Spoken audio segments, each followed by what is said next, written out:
Hello dear students, let's note some tips to attempt MCQ in the new CBSE exam pattern for term 1. First, do not take the exams lightly बेटा. इससे पहले क्या होता था, हमें recall method हम करते थे, पूरा आंसर हमें करना होता था. इस बार MCQ हमारे पेपर में है. कई क्वेश्चंस हमें जितने भी आएंगे उसमें हमें सही ऑप्शन पे टिक मार्क करना ओनली. बट ऐसा नहीं है कि एग्ज़ाम अब की बार आपके लिए आसान है. पहले आपके जो भी आप आंसर करते थे उसमें आपको मार्क्स ज़रूर मिल जाते थे, लेकिन इस बार क्या है, आपको या तो आपका क्वेश्चन सही है या गलत है, तो या तो पूरे नंबर कट गए या पूरा नंबर सही मिलेगा बेटा. तो आपको ईच एंड एवरीथिंग माइन्यूटली पढ़नी है आपकी बार. You are required to give precise answer and use critical thinking to answer your questions. And note all the important points related to each of your subject well in advance. बेटा आपके पता है कि हर subject का, किसी subject में आपको 40 questions करने हैं, किसी में 50 क्वेश्चन करने हैं, और सेक्शन वाइज भी अलग अलग सेक्शन बने हुए हैं. हर सेक्शन में कितने क्वेश्चन अटेम्प्ट करने हैं ये आपके सब्जेक्ट टीचर्स ने आपको बता दिया होगा. तो आपको वो सारी बातें एक जगह नोट करके रख लेनी है. You should practice sample question paper on the model OMR sheet to understand the new marking system. OMR sheet के बारे में आपको सब कुछ बता दिया गया है कि उसमें हमें क्या चेंजेस हैं और किस तरीके से मार्किंग करनी है और किन बातों का पूरी तरह से ध्यान रखना है.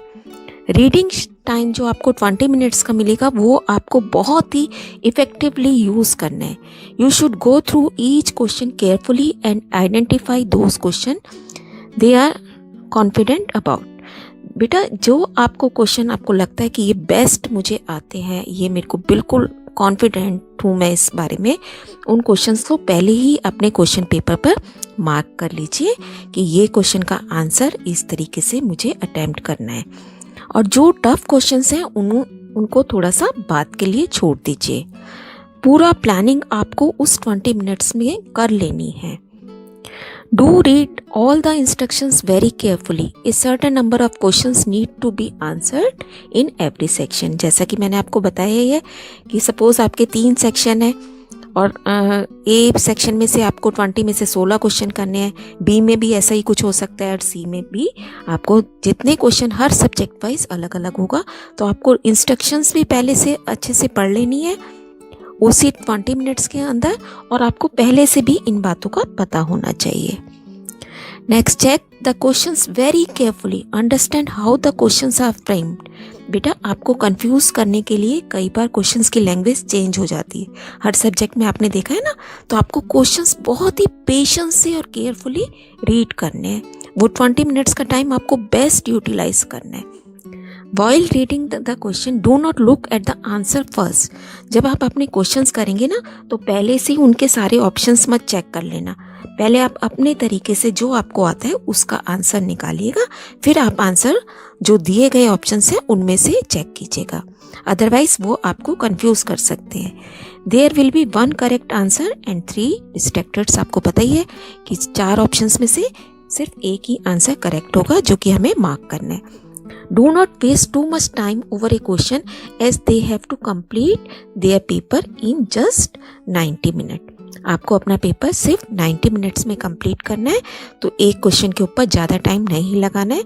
बहुत थोड़ा 1 मिनट से भी थोड़ा ज़्यादा हर सब्जेक्ट के अकॉर्डिंगली आपको उस एक क्वेश्चन के लिए टाइम मिलेगा, तो ज़्यादा टाइम अपना वेस्ट नहीं करना है.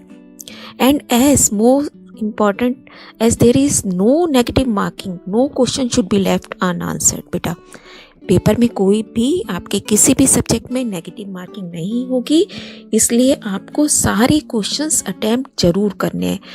ऐसे भी कई क्वेश्चंस होंगे ना जहां आपको आंसर उनका पूरी तरह से श्योर नहीं हो आप, लेकिन फिर भी कोशिश करके जो आपको बेस्ट लग रहा है उसका आंसर वो आप जरूर करिएगा, छोड़ना नहीं है कोई भी question. And always double check your answer then finalise. बेटा क्वेश्चन को उस पर टिक कर सर्कल को डार्क करने से पहले क्वेश्चन पेपर के ऊपर ही, और आपको यह रफ शीट मिलेगी, उस पर अपना आंसर सर्कल करके उस पर नोट कर लेना पहले, बाद में सारे मार्किंग OMR शीट पर करना. और उसमें बॉक्स को भरना बहुत ही कंपलसरी है, आपको पता ही है। So dear students, just work super hard, believe in yourself and achieve all your goals with lots of blessings and love.